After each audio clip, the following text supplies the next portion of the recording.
talking about music. So we have a very incredible lineup of female speakers, which I'm very happy about. So here at my right, Porter Texo, Merel, and Joelle. We're going to be talking about music NFTs. What is the deal with music NFTs? What's happening in the music industry and Web3? And before we start, I wanted to give a chance to our panelists to introduce themselves. And maybe when you introduce yourself, you can talk about how you've gotten into Web3 with music. Sure. So, yeah. Wow, where to begin? A lot of my visual artist friends who are generative artists introduced me to this whole Web3 movement when it kicked off. Has it been 2 years now since like the first big wave, like Hicketnunk, right? And then Hicketnunk crashing. And so I've just been on the peripheral, just learning and observing. And then I got to meet 12 by 12. Oh, there's quite a lot of feedback. 12 by 12 music NFT marketplace. And we started a campaign, an NFT to vinyl campaign, which I am in the middle of. We just dropped a new track today. What I find really fascinating is just exploring all of this technology to find out what can I do as an artist in ways that I can't do in Web 2. And things like being able to communicate with people who follow my work. I can drop them special things if I want to, like directly into their wallet. So things like that I'm interested in. And I'm still very much exploring the process. But yes, there's a campaign. So if you purchase and collect all of my music NFTs, you actually get a vinyl in December. Nice. I'm going to do that. Hi, I'm Merel van Helsindgel. I founded Next Museum in Amsterdam, which is a museum dedicated to new media art. Merel? Oh, yeah, closer, sorry. Dedicated to new media art. In 2020 during the pandemic, and it was the absolute worst time ever to start a physical space depending on ticket sales and visitors. However, focusing on the world of new media art, specifically digital art, I couldn't have picked a better time because of the absolute explosion of Web3, the adoption of NFTs in the art world, and the total disruption in the art world. So it was quite natural that I kind of, found my way into Web3. My background, I worked at a music startup in London. So I was already involved in music and streaming services, in kind of connecting social networks to streaming.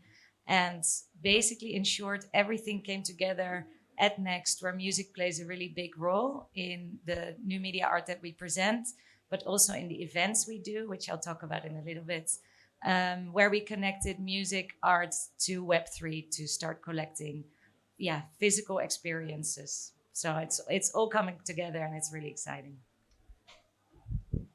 Hello, my name is Joelle and I'm an audiovisual artist and designer. I've been working as a digital artist and designer for about 15 years. And as a digital product designer and also in advertising, and then kind of developing my art practice on the side, which I would say has started taking a little bit more precedent over the last couple of years to my design work, which is great. I minted my first NFT in April 2020. So we had just gone into lockdown and I had no knowledge of the technology or didn't own any crypto. But I saw fellow artists minting on a platform called Super Rare and was just interested in this idea of like being able to, I guess, sell my work in a different way, because I've been trying to do that online and not without much success. I don't make music myself, but I collaborate a lot with audio artists. So, which is why I describe myself as an audiovisual artist, because my work is very much linked to having a sound component to it.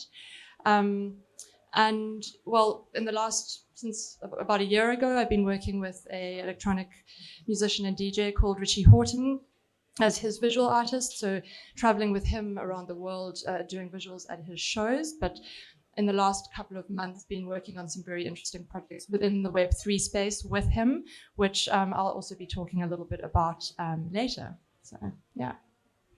Cool. Thank you so much. I think to kickstart the conversation, I remember, when we kind of started talking about NFTs, the main, I would say, the main vertical or the main industry that really embraced this technology was art. And visual art and digital art. And, music kind of, I think, as an industry came after or is still getting acquainted with the idea of NFTs and blockchain and Web3. So I wanted to ask a question to each of you. In your opinion, where and how can the music industry be impacted by Web3 and in what ways? So one of the really exciting things that I recently discovered is a first of its kind browser-based DAW called arpeggi.io. And it's really interesting because it means that you can upload your stems, you like mint each stem, and then within the browser, you can remix tracks, create your own songs, and then mint it. And then automatically when things get sold, there's like the smart contract system on the back end where everyone who's minted a stem that gets used all get incentivized. And so that workflow, I think, is really, really interesting. We are going to start a remix competition soon, as in the works. It's just been taking a little bit of time. But I think, smart contracts are just really interesting and it just makes so much sense that makes me wonder, why does this not exist, in Web2? It would make everyone's lives easier. Like, imagine being able to collaborate with people, whether it's other songwriters or visual artists, and you can just embed all this information from the beginning before it goes live, and then you don't have to think about what happens to it after and like secondary royalty sales and stuff like that. I just think it's really interesting. So yeah, that's what I'm excited about. So I think how it's very difficult and different from the art world is that people are expected to listen for free. So people know you pay $7.50 a month and you listen to music for free. So why would you then invest in buying a track through NFT technology? And I think that's the big difference between music and art. It's super easy to collect art, and previously I was not allowed to. I was not allowed by the gallery or by the artist, wanted a big collector to buy, and now the whole world can buy art. But with music, people could already listen. So I think the big utopian idea of Spotify back in the day, where they were going to share royalties and music was for free, but they didn't actually kind of deliver on the promise, I guess, because they were still a big tech giant, and all the streamings kind of keeping the bigger chunk to build the companies to grow, to invest in growth, etc. So I think in music, it's a lot more difficult. There needs to be a lot of thinking behind it. And I think the consumer also needs to shift maybe a bit in mindset that there might be new ways of listening. So how can the Spotifys and the streamers make sure that the profit or the revenues directly go through blockchain technology to the artists? I think that would be a big one. And I read that Spotify is going to implement blockchain technology to improve that. And I think adding a visual element to it, for me, makes it really special to collect music NFTs. Because then you have something unique and you don't necessarily buy it only for the track, but for the combination of an incredible visual artwork with audio that you can show in your house, show on your phone, or just have with you. So I think for me, that connection for now with visual is really important. And I really hope that the industry is going to adapt to also change people's mindset that everyone creating music deserves to get a piece of the pie, and it's not actually free. But I don't have the answer to this, but I'm curious if someone has, because I think it's important. Yeah, I mean, I agree with everything you're saying. And I think for me, Web3 and music at the moment is very much about like starting a conversation around how we need to acknowledge that the current systems in place to compensate music artists, producers, writers at the moment is flawed. And while platforms like Spotify made music a lot more accessible, which is great, obviously we all know that no one can make a living off their Spotify streams. So I think just starting that dialogue and recognizing that something needs to change is been one good thing I can see coming out of this. I think that there is opportunity to connect fans to the artists in a much more meaningful way. Use of NFTs like perhaps or whatnot, rewarding your fans, taking them on the journey with you, especially if you're a new producer starting out, maybe you're a bit more digitally or crypto native. For you, the idea of building an audience, a fan base, and having them come along with you for the ride and maybe even benefit from your success in some way, or get benefits along the way from supporting you, I think is really interesting and has a lot of potential. And I guess like on that note, Joelle, maybe something that might be interesting to talk about is some use cases for all of us, really. But starting with Joelle, I think one of the interesting use cases that we did together actually during Proof of People with music and Web3 was the project of Proof of Performance with Richie Otten. And maybe you want to go into that a little bit and talk about it. Sure. So Proof of Performance debuted at Fabric during the Proof of People event.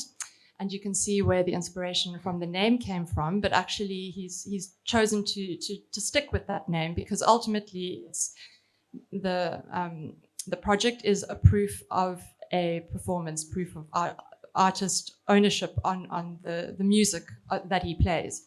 So there's an audio component to it that's kind of very powerful and important. And then there's a visual component to it that I'll talk about a little bit afterwards. But the main goal of this project is, Richie Horton's desire that he's had for many years to be able to compensate the producers and the artists of the music that he plays, either during a live set or in a stream that he posts on, say, SoundCloud, and actually have those artists be duly compensated for that music that they sent him, whether it be in the form of a demo or, a track that he's been sent. Often these are tracks that don't even have, they're not that completely unreleased. They might even be work in progress. Like they don't even have a name. Like often there's no information linked to the track metadata in terms of even the artist name.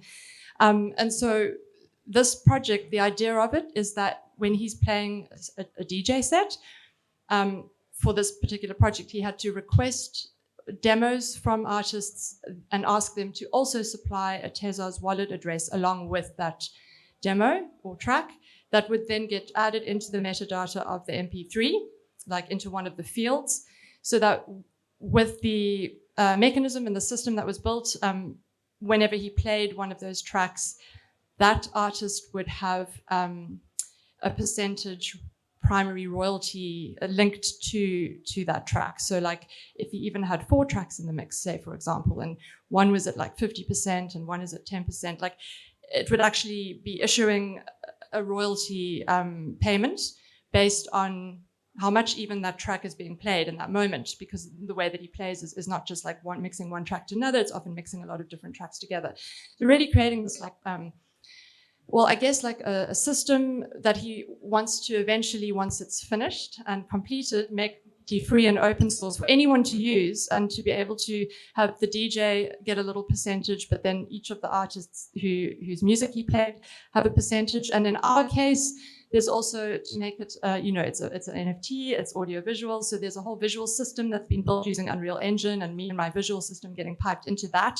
So there's actually a video that you mint an MP4 that also would then have the visual artists as a split in that primary sale.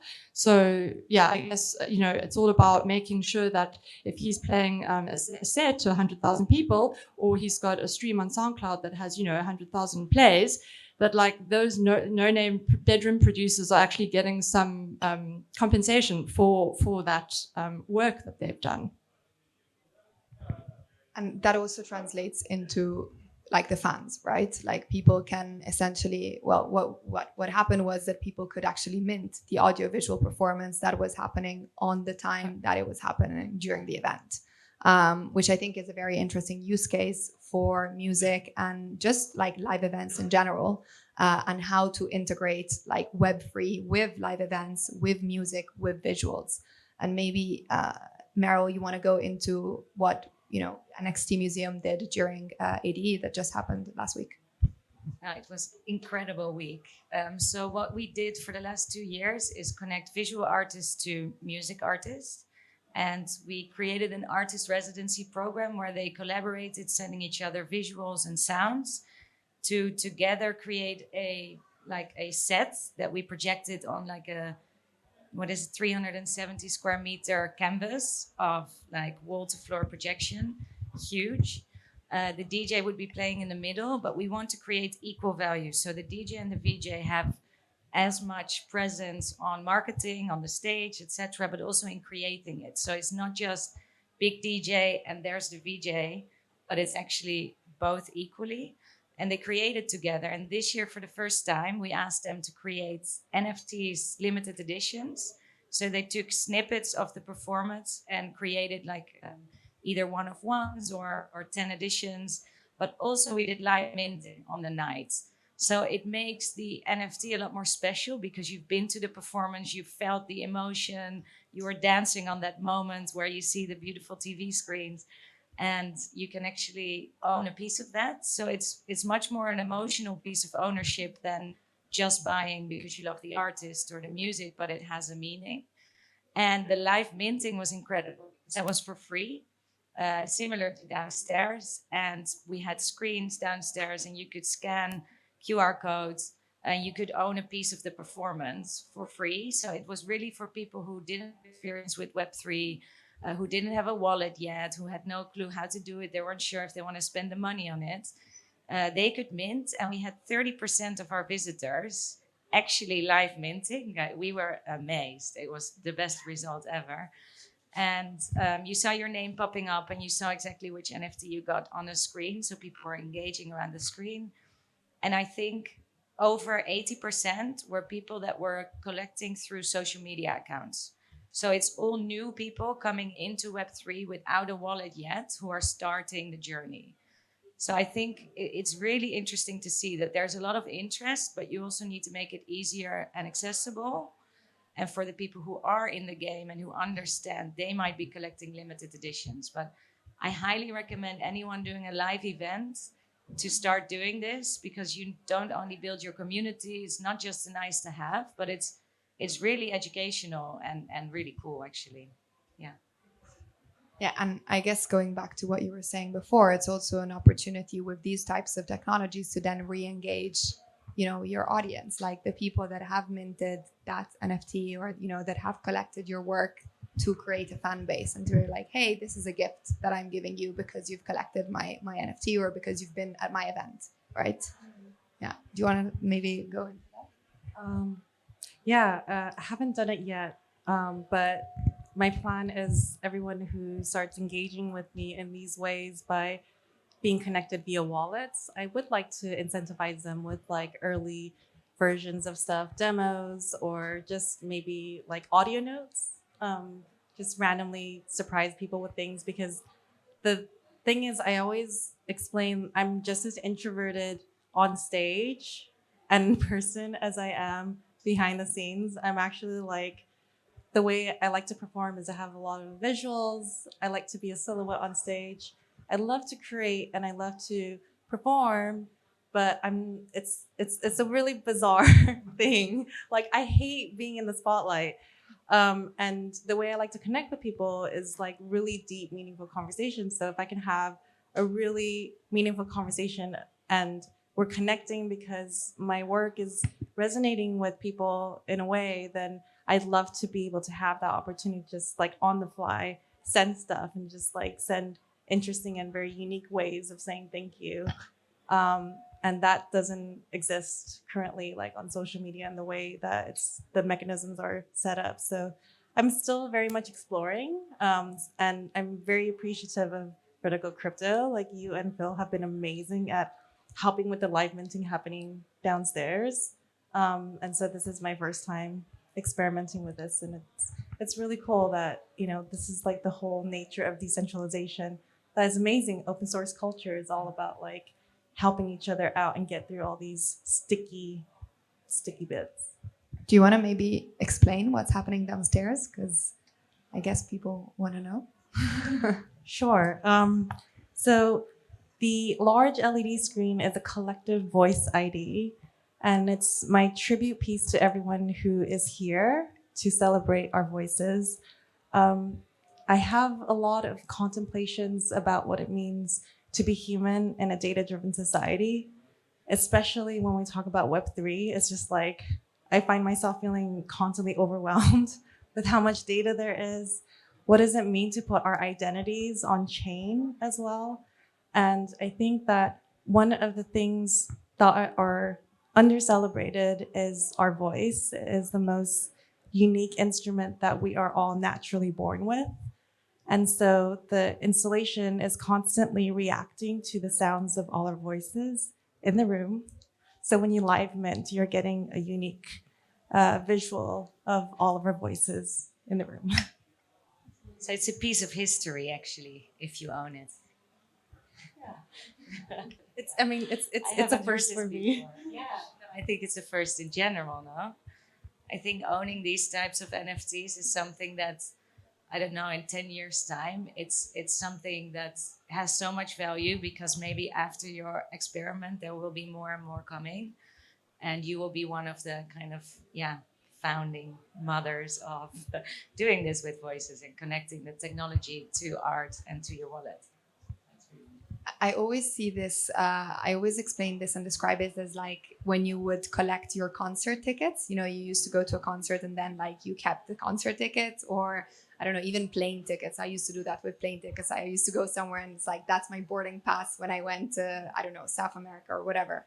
So I kind of see that as almost like a transition into like technology and like Web3, of these moments where you live mint and then you remember that in that moment, oh, you know, that was the 2nd of November, I was in London and it was Portrait Expo, or I was at ADE and I was at Next Museum.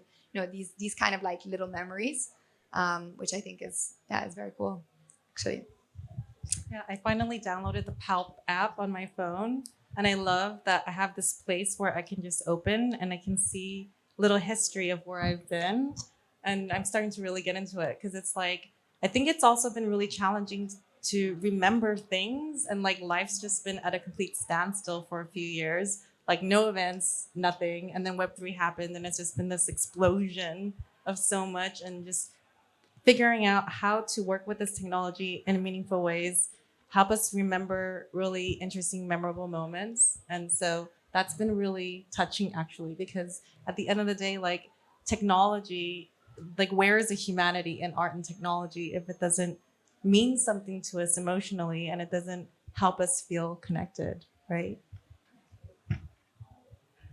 So switching a little bit topic, but since we're here and I think a lot of people might be interested in maybe like how to get into Web3, or like how as a musician or as a producer or as a visual artist, an audiovisual artist, I get this question quite a lot, actually, of like, how do I get started? How do I build my community? Where do I go? So maybe we can give some advice or just starting points of how you got started and how you would recommend anybody to get started in this current moment of where the ecosystem is right now. So something that I recommend all my artist friends to do is hit up a hackathon every now and then, because there aren't that many musicians and artists that actually attend them. And I find them so invigorating and so inspiring because you end up talking to really interesting people that help you understand what the technology is doing. And you get inspired with new ideas that you would never have imagined just simply by having these really deep and meaningful conversations. That's what's helped me to just get a deeper understanding of how all of this works. There was an ETH Berlin hackathon that happened recently that opened my perspectives about like social media in a decentralized way, like learning about Lens protocol and things like that, which, by the way, I'm in love with. Like social media should totally be decentralized, right? Like makes so much sense. So hackathons are great. Discord has been it can be overwhelming, but there are a few channels that I have found really helpful. 12 by 12 has their own, I think there's sound.xyz. They were like one of the first that blew up. And then arpeggi.io, like I mentioned before, which is like a browser-based DAW for any producers in this room. I would say that collaborations and partnerships have really helped for artists that I work with, or also as a museum. I think don't try to do it, alone, but actually work with people that either have done it before or have a skill set that you don't have, because in this whole world, everyone is really open to share. So that counts for a musician and a visual artist, but also like someone who makes traditional art pieces and works with a digital designer to digitalize them. Or it works for us to work with vertical crypto, to not try and do it all yourself, but to partner. And actually kind of tap into each other's network, each other's knowledge, because everyone is super willing to share and collaborate. We have someone at our office who is a poet, and she is now working with our digital designer to create poetry NFTs together. And she had no clue, and our digital designer had every clue but was afraid of her content. And the poet was super confident about the content but afraid about Web3. And now together they're creating these super amazing poetry NFTs, a bit like the Verse. And they're going to go live soon. So I think, just find kind of collaborations to support. So I actually tell all my artist music friends that want to get into NFTs or Web3, I actually encourage them to create a Tezos wallet and to start collecting a little bit on Tezos to start with, because I feel like Tezos is a lot more accessible from a financial perspective. It's a lot easier to encourage someone to sign up for a Tezos wallet and start experimenting with collecting a little bit and becoming a bit more familiar with that whole process than, say, Ethereum, purely just because of the cost of the two different, of transactions, say, for example. I think it's important that people get a very, at least, high-level understanding of what it means to sign a transaction and collect a piece of art, for example. I think that's quite helpful in framing the tech in a way that maybe feels a little bit more accessible and understandable to someone that has no idea about it whatsoever. Because I remember how overwhelming it was when I started getting into it. It took about a year for the penny to really drop before I was like, oh, that's what a smart contract is. And then the other thing is, I find even now Discord and Twitter super overwhelming. But if you find just 2 or 3 voices in the space that you connect with, maybe artists that you respect and admire, and follow them and try and learn from them, and just focus your attention on just a couple of areas, that instead of trying to feel like you need to learn everything all at once, I think is also good, because it can be overwhelming, and all of us are still learning every day. I mean, my knowledge is still so small compared to, what it could be. And then I do think that point about collaborating and reaching out, and how welcoming, the space really is. It reminds me of the early 2000s when the internet was sort of quite new, and it was everybody was just excited about the tech and wanted to share and talk about it. It's kind of that similar vibe with blockchain and Web3. So don't be afraid, I suppose, to ask, and just connect with like minds. So the other day I was on Twitter, as I normally am, and there was a tweet by somebody who's quite, let's say, well-known. And they said, they were talking about music NFTs, and they talked about the pairing of music and visuals. And they said, I don't actually think that there is a use case for just music to be on the blockchain, but I think there is a use case for music and art as a pair to be on the blockchain. And I thought that was quite interesting, and maybe, I don't know, I wanted to hear your perspectives on it. The only audio-only Web3 site I can think of that's doing well is Audius. I don't know if you've heard of Audius. It's like a streaming site, and I met the founders at IMS earlier this year. I can't think of that many others, actually, but you're right. I think there's always a visual element.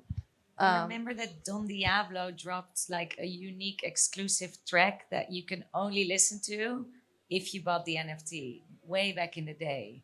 And then I think he sends like a little beautiful box. So it's like an exclusive track that no one else can hear. And he sold it for a lot of money, but this is also in the kind of peak heydays that people were wild. I don't know if that would work now. But and the other thing I think is more like what Richie is doing is more the business to business side. So not necessarily to your audience, but if you're a DJ and you're playing loads of people's tracks, how do you make sure that they get funded? I think that is probably the most interesting use case, right? Because they get, a lot of money for their performance and they get a lot of fame, but how do all those people that make those amazing tunes, how do they get paid? I think that's a groundbreaking use case, I would say. Yeah.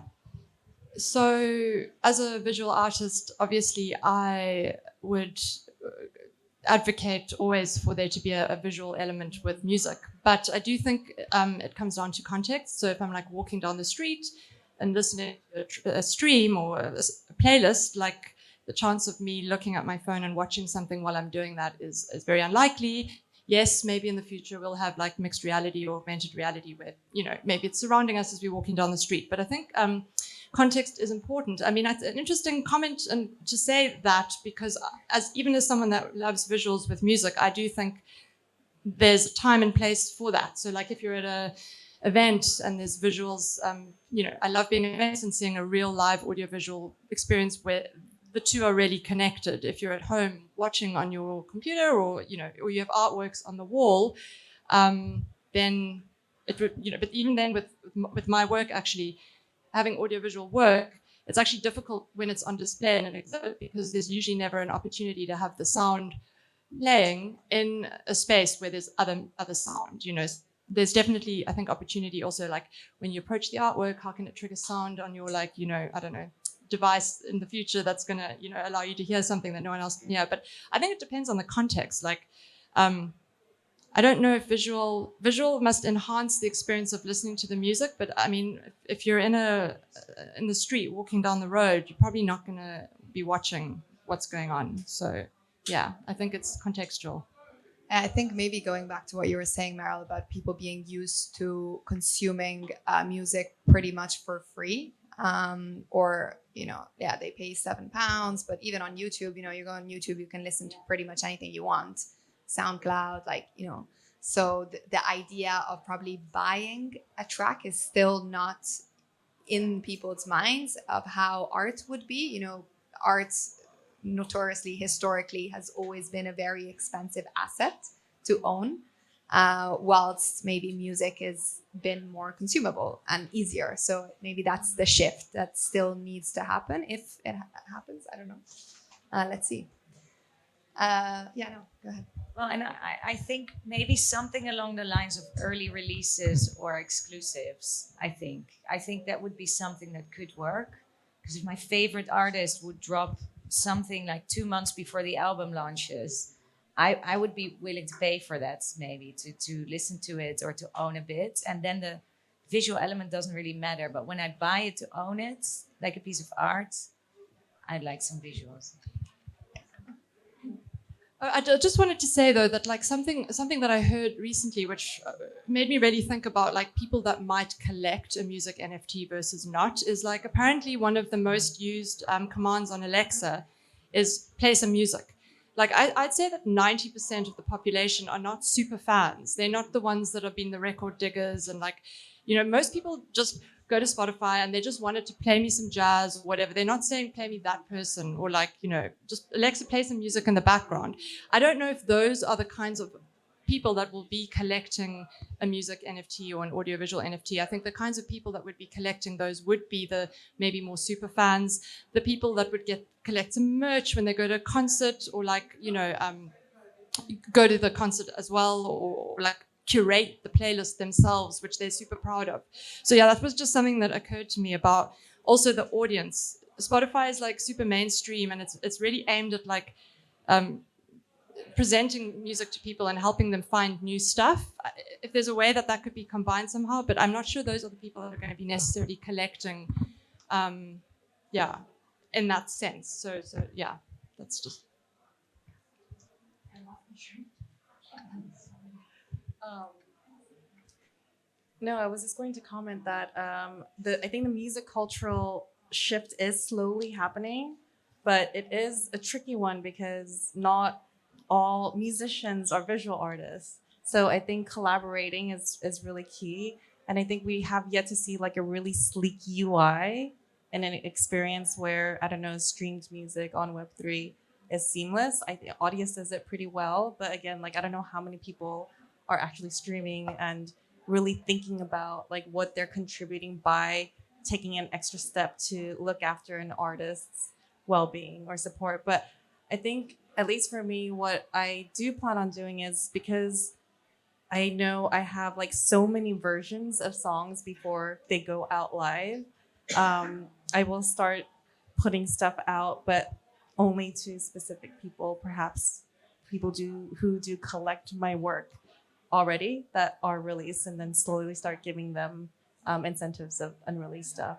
Because I think most musicians have that too. There's like usually so many versions. And most of the time, the first version is the best one. And I say that every time, like a note to self when I'm recording. But I think everyone goes through like a different process. But I have most of the time many versions, like final number 33 before the final version goes out. So I don't know, I would be into it if, like, I don't know, one of my favorite artists dropped their demo of like a song that I absolutely love. I would love to hear like the very first demo, or just even like a small snippet or something. I'd like to open it up to some questions if there are any from the audience. Yeah.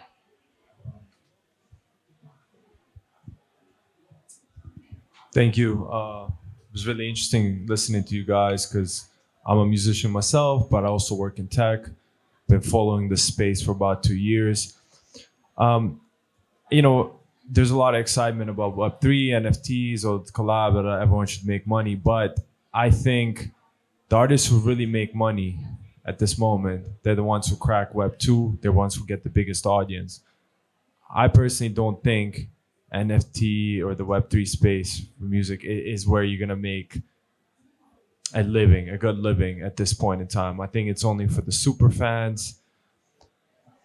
But my question is, do you think we're gonna reach that point where we're gonna have enough people, critical mass, buying in and changing their habits just to consume music? And also, which platforms to this two-pronged question. The first one is like, how long would that take? Would be in that stage, and also which platforms at this point you think are best to invest in? Because I follow a lot of different platforms, and I put them in three. There's streaming, there's like audio, sound, rares, there's ticketing like Guts, and then there's just like DAOs like Flow, Dreams Never Die. There's a lot. Like, and as an artist, you're ready. Like, you understand, you're focusing on creating and trying to understand like 20 different platforms, how they each operate with their different technical instruction is going to be hard. So yeah, how long will it take, and which platform you think is really the one that's going to be the next Spotify in Web3? I don't know what the next of that's going to be, but I think you nailed it in the beginning when you said like this space is for your super fans. And I think it's worth playing with the technology and look at it as like a long-term thing. Like, it's a slow build. And I also don't think that it's like Web3 or Web2. It's more of like Web3, I think, is an interesting space to explore, to incentivize people who really dig you and give them unique experiences on top of your other like traditional aspects. So like still focus on PR, traditional releases. Because I mean, Spotify, yes, they completely destroyed like the monetization scheme for artists. But what they are good at is like their algorithms, and like, I don't know, I guess you pay certain agencies to help get on playlists and things like that. The visibility that you can get if you, team with the strategy people to help you get placed in the right audiences and to the right eyes, and it can, open you up to like that larger fan base, right? So we can't completely shit on Spotify, because we have to kind of like figure out how do different platforms help us as artists. And so I've stopped looking at Spotify as like my goal is to like get 1 billion streams to make. I don't even know how many billion streams are equivalent to. Will that pay my rent? No, probably. So yeah. Oh, sorry. I just wanted to say that it's good to have a healthy dose of skepticism, because you're right that it's a long way from becoming completely mainstream, and I don't know if it ever would be in that way like Spotify.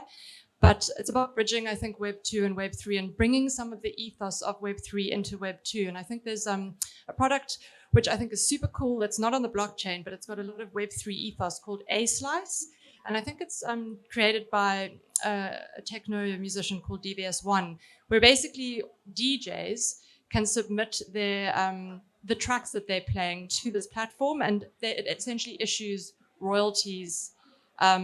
DJ decides what cut they want to give the artist whose track they're playing, like, I don't know, a percentage. But it's essentially the same idea, and it's being used by quite a lot of people, seen at least. They're playing each other's tracks, and then they kind of get this email, so-and-so track, and you've gotten 5%, from that. And I think it's an ethos, and it's about trying to like also use it as one of the tools in your toolbox. It's not the only way forward, because I don't think that's going to be the answer. I think we're going to want to work with the labels. It's not like record labels are all bad. There's a lot of value there. Same as with Spotify, like she said, with algorithms. So it's about kind of bringing, I think initially went everything with 3, and I was like, let's bring it a little bit back and bridge the 2, and I think that's, perhaps where the head should be at. Any platform you think out of the ones we mentioned today, any of the platforms we mentioned today is like the one that you think is going to stay for a long while? Yeah, I really can't I really have no opinion on that, honestly. I think every one also has its own benefits and positives and negatives. So it's just about finding out which ones resonate with you personally, I think, the most. In terms of staying power, no idea, because things move so fast in this space. You never know next year who's going to still be around. So 2 questions. You mentioned an online DAW. What was that? Sorry? You mentioned an online DAW, like Yeah. What was it called? Arpeggi, it's ARPEGGI.io. Right. I hope I got that right. Arpeggi, Arpeggi. So I had a question. Do you think that in the future we can expect that the default way to release music could be mint on blockchain? In the sense, the way we do it now is it goes to a streaming platform or a streaming service, and then royalties are given out based on views. But if the default was on blockchain and there was a way to distribute the same, maybe through like a public registry like we have with the blockchain itself, do you think that's a possibility? Do you think that could happen? Yeah, I think so. I mean, at the moment, I see there's a lot of value for labels actually to utilize blockchain, because I think at the moment, like with PRS, like and these other organizations where you have to like manually submit your shit to them, and at the end of a set, even at an event, like you literally have to give a list of the tracks that you played. There's a lot of like manual admin that's also part of all of this, and then so many different people involved in the process, like multiple collaborators on a track, but then also someone who wrote it, then who mastered the track, and then there's the whole side of the label, and so I think there's a lot of groundwork that would be done, and it would probably be a lot of investment time-wise and even money-wise to connect their systems with blockchain. But I see from their side actually an efficiency benefit, never mind the benefit of being able to pay people properly. It could just be like metadata fields, like artist, master. Exactly. I think what's really important in this story, I think also for artists making digital art, I think is marketing. Because you can already do it, but you need to spend so much time and effort in building your audience, engaging your audience, telling them what you've released, why you've released it.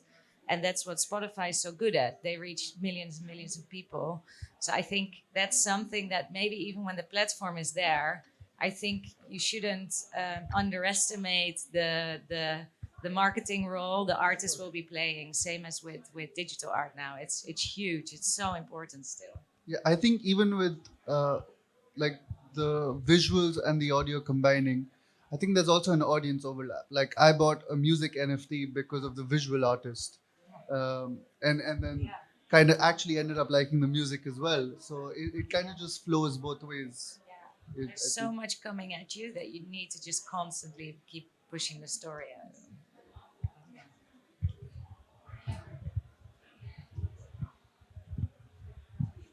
Hey, I'm curious to hear your thoughts on how fans will be able to participate and invest in artists' careers further than just like patronage of buying like a single or an album, in terms of the possibilities to like give access or governance or maybe the ability to earn social tokens that can kind of help the artist feel like a part of the fans feel like a part of the artist's career and journey, and yeah, how sort of it can create a two-way street and cut out possibly the so much reliance on funding or sort of bigger labels.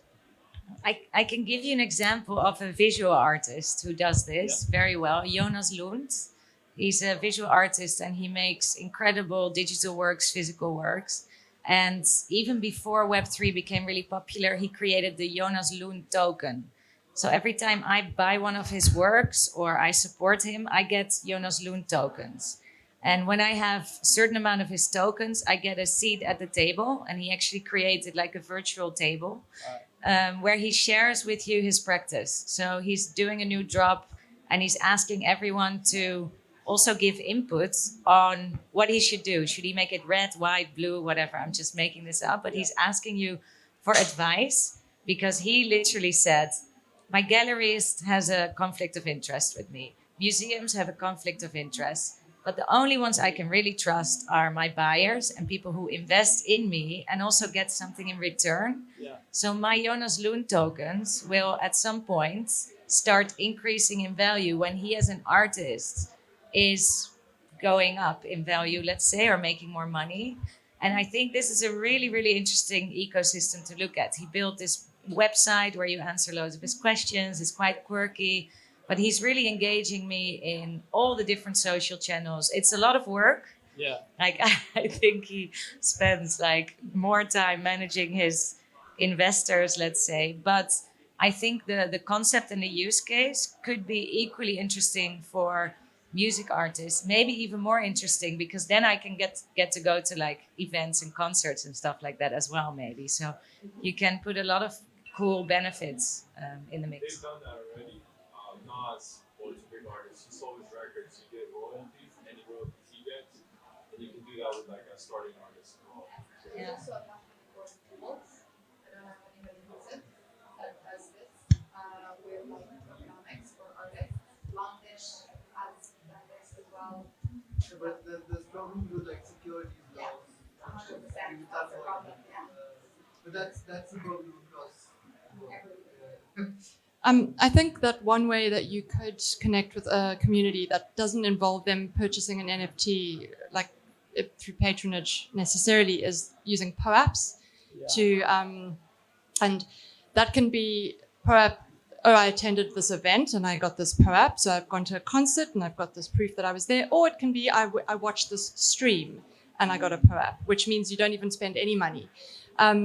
It can be I met the artist, whatnot, but like POAPs can be used as a way then to token gate, say, Shopify, so you get discounts on merch, or maybe, Discord channel, or provide value in some way that you get that value from proving that you have POAPs. So maybe, if you own all the POAPs, you get a different level of benefit than someone that went to one or two of your concerts.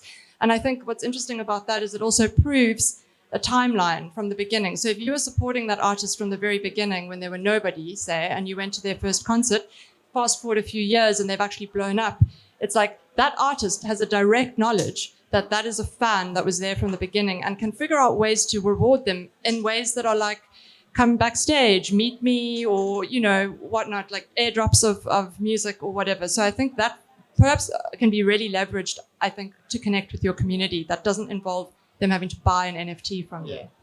So just with that POAPs, because I've got a bunch of POAPs, but are you able to issue those on basically anything you want? So it doesn't need to be a physical event. I could make a POAP to commemorate anything I want, really. Correct. Okay, that's. I mean, really there's cool. some things that they recommend you do so that like it doesn't get shared around, that if you weren't there, that anyone can just scan the code. Right. Yeah. So it's whether you issue it for a certain amount of time and it's only valid, it's not perfect, I think, the mechanisms, but you can 100% do it for literally almost anything.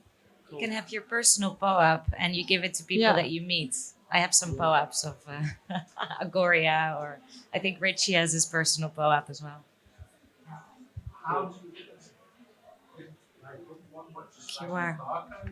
QR codes. Or you actually have a little IYK tag where, I don't know if the POAP dude from POAP is here, but you actually get like a little NFC tag that you can tap with your phone, which is actually a bit even more awkward than a QR. But literally, it's just a QR code that you can scan that takes you to a URL, and you can put in it's an Ethereum based product at the moment. But you can put in your ENS or your wallet address and claim it. I've got loads. And it's nice because you get that timeline. You remember, I used to check into Foursquare whenever I did things back in the day, and I'd remember where I'd been in places. And for me now, POAPs are almost like the new kind of thing that reminds me of where I was, because it's all chronologically ordered as well. So, yeah. We have time for one more question. I think she was first. Sorry. Thank you. On. Is that working? Yeah. I just thought it was super interesting that the conversation turned so much into POAPs, because we've actually launched like a messaging app based on POAPs. And that's something that I was interested in terms of how you guys as artists stay engaged with your fans. I think you mentioned before that, when you're releasing early versions of a song, you like to give that to people who've bought your work before. How do you do that? Like, how do you do that communication? How do you know who they actually are if they bought an NFT with their, crypto wallet and you maybe don't know their name? Is there a way that you're solving this today? So the music NFT campaign that's live at the moment, I'm collaborating with 12 by 12, who's handling the promotion. What everyone gets is like lyric art, and the audio visual pieces I made are very specific just for this campaign. And they're little videos from my live performances. And so I designed them to incentivize people who are like really wanting to collect this before the traditional release that happens in December. So at the moment, I think, where are we on track 4? Yeah. There's a lot going on, so I have a hard time remembering which track we're releasing. But today we released a remix of one of the songs. So there's 8 tracks plus remixes. Every couple of weeks we're dropping. And we will be having like a kind of a recap meeting soon. So these are good questions. I also have these questions too, to understand like what's happening. I don't know what's happening. I've just been on the road constantly, so I haven't been able to check in, but like pushing stuff out and meeting people, and I have all the same questions. So I'm also happy to share whatever it is that I discover along my journey with everyone who is interested in my work. So if you want to connect further, just like email or hit me on socials. I also forgot to mention Song Camp, DAO. You might be interested in musicians, artists, and Noise DAO. So DAOs are an interesting thing that I find in this Web3 space. And Holly Herndon is doing really, really interesting things, who I also absolutely adore and love. But that's a whole nother conversation about AI and music. No, so yeah, I can maybe add to that. So as a museum, we also have POAPs hidden throughout the museum, and people can scan them. And if they have all 3, we do giveaways. But in the beginning, it's easy to launch the POAP and to, for people to collect them. But then what? So for us as an organization, it takes time and effort to constantly then, what are you going to collect? You need to actively ask for phone numbers or emails, but you don't want that because it's anonymous. So there, you need to build some systems, and you need to make sure that after people have scanned and have them, that you also actively follow up.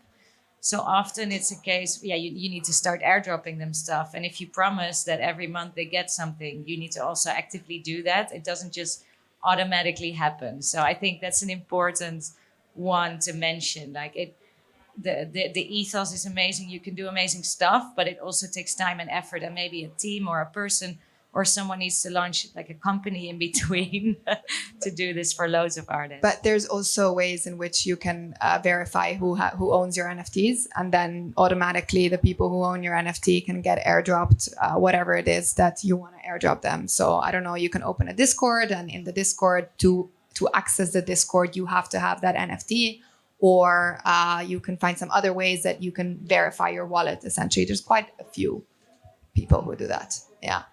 So anyways, thank you so much. Thank you to our panelists. And actually, Portrait XO will be doing a live audiovisual performance today at 7 p.m. So stay around, have a drink, and see you later.